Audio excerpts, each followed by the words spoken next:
The words, sharp and unwelcoming, cut through the low, polite hum of the Sterling Spoon, a high-end steakhouse known for its hushed elegance and discreet clientele. "Sir, you're not welcome here. Please leave before we call security." The voice belonged to the maitre d', a man named Jeremy, whose perfectly coiffed hair and impeccably tailored suit seemed to radiate an aura of exclusive disdain.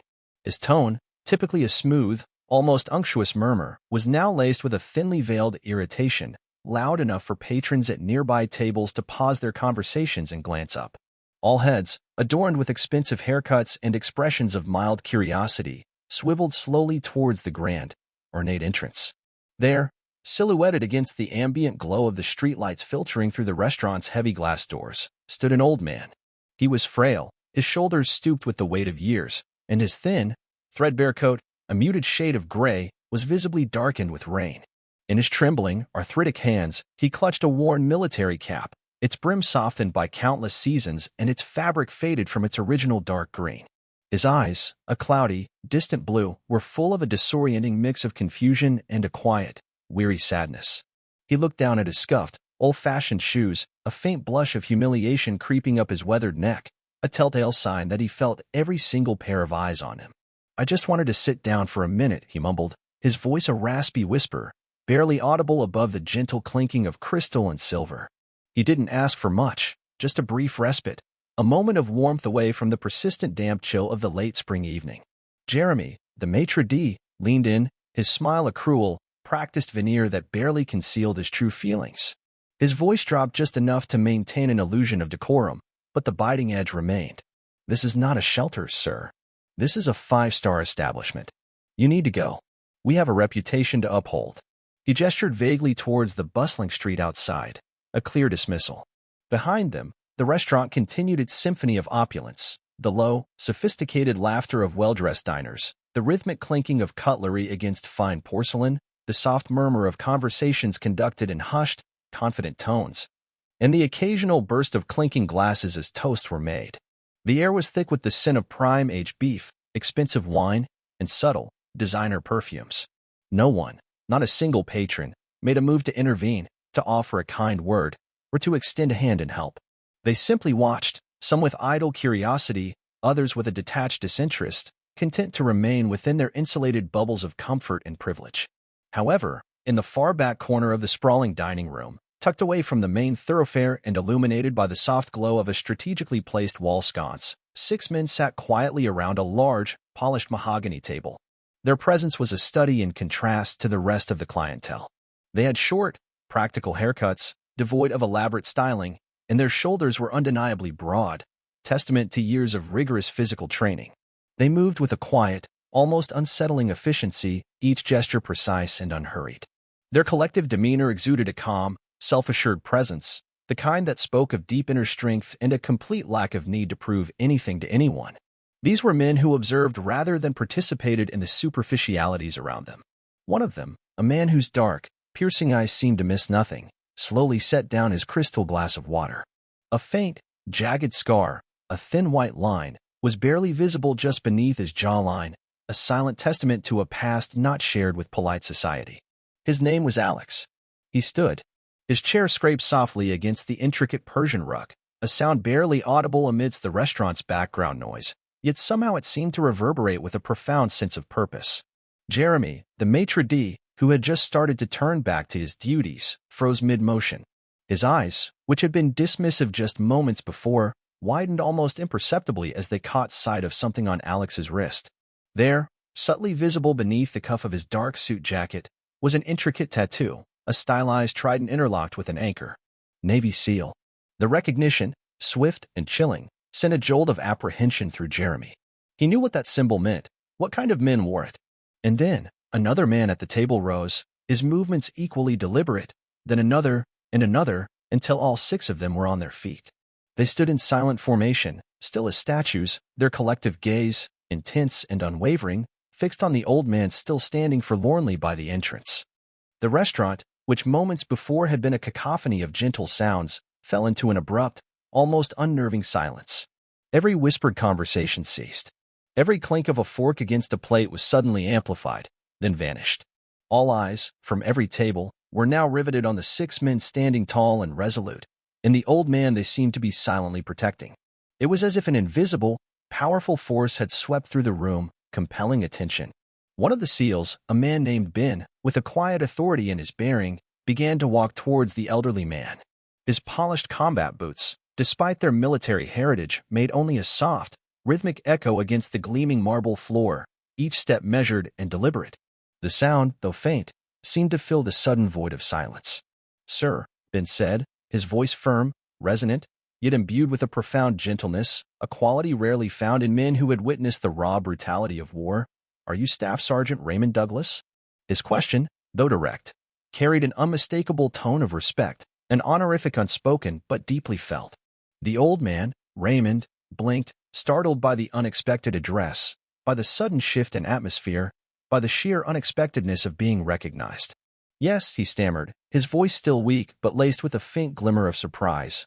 "I was, a long time ago." "So long." Without a moment's hesitation, Ben snapped into a crisp, military salute, his hand rising to his temple with a practiced swiftness that spoke of countless drills and unwavering discipline. The gesture was sharp, precise, and utterly sincere. "It's an honor, Sergeant." The words, simple yet profound, seemed to hang in the air, weighted with unspoken history and shared sacrifice. Jeremy, the maitre d', recoiled visibly, backing away from the scene, his polished facade cracking under the sudden pressure. He stammered, I didn't know." "You didn't ask." His voice was a panicked whimper, a desperate attempt to explain away his appalling behavior, to justify his appalling behavior, to justify his lack of empathy. Alex, the SEAL with the scar, cut him off, his voice low and dangerous, a barely contained charge of indignation simmering beneath the calm surface. "You judged a man by his coat, Mr. Jeremy," he stated, his eyes boring into the maitre d's, "not by his courage, not by his service, not by the sacrifices he made for people like you to enjoy evenings like this." His words were a quiet, devastating indictment. Another SEAL, a man named Chris, stepped forward, his movements fluid and purposeful. He gently, almost tenderly, took the old man's arm, his touch respectful and reassuring. "You're not leaving, Sergeant," Chris said, his voice calm and resolute. "You're dining with us. We insist." Tears, slow and thick, welled in Raymond's eyes, blurring his already cloudy vision. He had not cried in decades, not since the last time he saw certain faces. "You boys don't have to do that," he whispered, his voice thick with emotion, a lifetime of suppressed feelings threatening to spill over. "Yes, we do, Sergeant," Alex reiterated, his gaze unwavering, his conviction absolute. "Because you did it for us first. Because you went into the jungles. Because you stood your ground when others couldn't. Because you ensured we would have the freedom to stand here today." The simple declaration carried the weight of generations, of an unbroken chain of service and sacrifice. A hostess, a young woman whose face was now pale with a mixture of shock and profound shame, quickly, almost frantically, cleared a chair at the head of the SEAL's large table. Her movements were clumsy, hurried, in stark contrast to her usual poised demeanor. The 6 SEALs, with the quiet precision of trained warriors, moved in unison, gently assisting Raymond to the seat, treating him with a reverence usually reserved for royalty or perhaps for a revered elder statesman.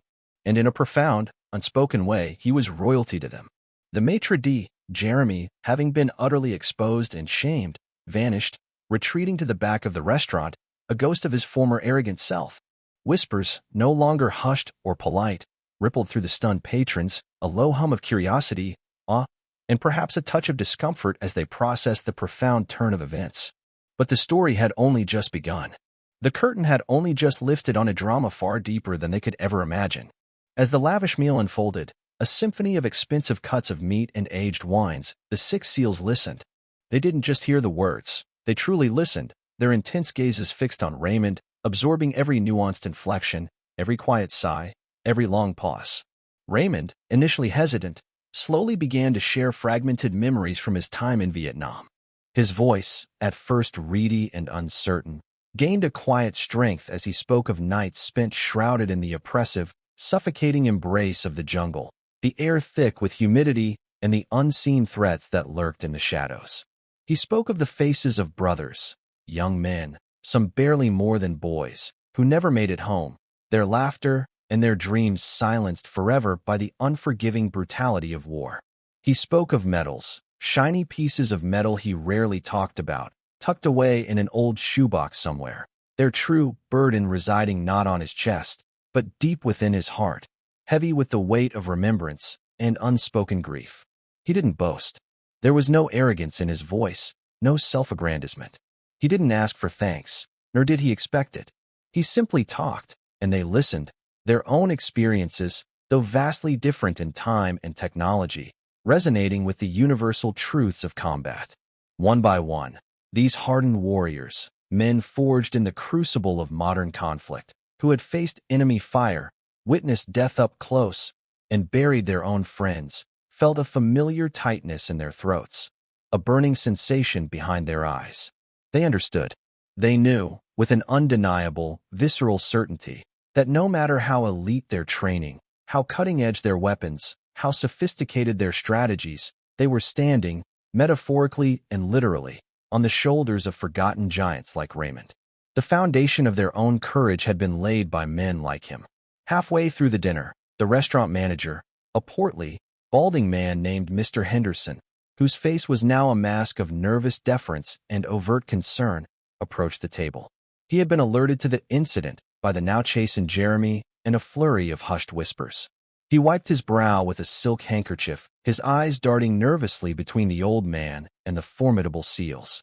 "Sergeant Douglas," he began, his voice laced with forced cordiality and an almost desperate attempt at damage control. "We'd be honored to cover your meal tonight. Completely on the house, of course. A small token of our appreciation for your service." He offered a practiced, almost obsequious smile. Raymond, who had been recounting a particularly harrowing memory, shook his head slowly, his gaze steady, devoid of resentment or expectation. "I'm not here for a free meal, son," he said, his voice surprisingly firm. "I just wanted a warm place to sit down for a bit. It's cold out there. I'm not trying to make trouble for anyone. I just needed to rest my feet." His humility was disarming.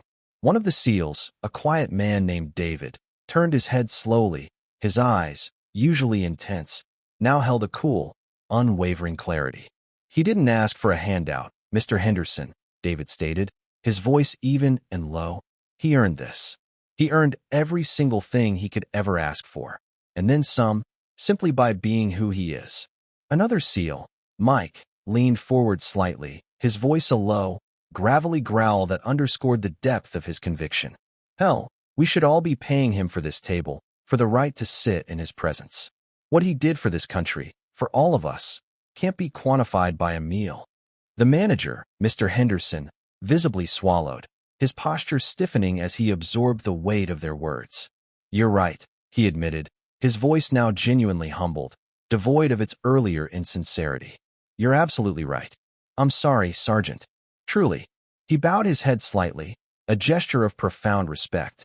Later, as the evening drew to a close and the restaurant slowly began to empty, Raymond, ever modest and self-effacing, tried to slip out quietly. He intended to fade back into the cold, rainy night from which he had emerged, to return to his solitary existence, his brief moment of warmth and recognition over. But before he could make his unobtrusive exit, before he could reach the heavy oak doors, the SEALs stopped him. They moved with a silent, synchronized efficiency that was both subtle and unmistakable. "Where are you going, Sergeant?" Ben asked, his voice firm, leaving no room for argument or evasion. "Back to the shelter," Raymond said, his voice a little softer, a flicker of that earlier embarrassment returning to his eyes. "It's not far, just a few blocks down." He gestured vaguely in the direction of the city's less affluent areas. The man, Alex, shook his head slowly, his expression resolute. "Not anymore, Sergeant. You're coming with us." His words were not a suggestion. They were a declaration of intent, a quiet command. Raymond blinked, his tired eyes wide with surprise. "To where?" "Home. Your home." He couldn't quite fathom the implications. And without another word, without any fanfare or elaborate explanation, the 6 SEALs moved around him, forming a protective semicircle. Their broad shoulders and sturdy frames shielded him from the persistent, drizzling rain that had begun to fall again. They shed their own expensive jackets, not caring if the fine fabric became soaked, holding them over Raymond's head as a makeshift canopy, a gesture of profound care and protection. They guided him, gently but firmly, towards one of their waiting trucks, a large, nondescript vehicle parked discreetly at the curb. They opened the passenger door, making ample space for him, not just in their vehicle, but in their lives. This was not a temporary gesture of charity. It was an act of profound, enduring commitment. They didn't do it for a camera, for a public display of heroism. There was no eager audience waiting to applaud, no news crew to capture the moment. Just the quiet, persistent drumming of rain on the pavement and the muted glow of the city lights. There was only honor, raw and unyielding, guiding their actions. Because real warriors, they knew, never forget the ones who paved the path, the ones who fought the battles that allowed them to exist, to fight their own. And in that quiet, rainy night, on a seemingly ordinary street in an ordinary city, a forgotten soldier, a man whom society had largely cast aside, was reminded, in the most profound way possible, that his sacrifice still mattered. He was reminded that the brotherhood he had fought for, the bonds forged in the brutal crucible of war, had not died with the passage of time, had not withered with neglect. He was reminded that even in a world seemingly obsessed with fleeting youth, superficial status, and material wealth, true character, forged in the fires of duty and sacrifice, still stood tall, still commanded the deepest respect. Because respect, real respect, isn't simply given by a title, by a uniform, or by a position of power.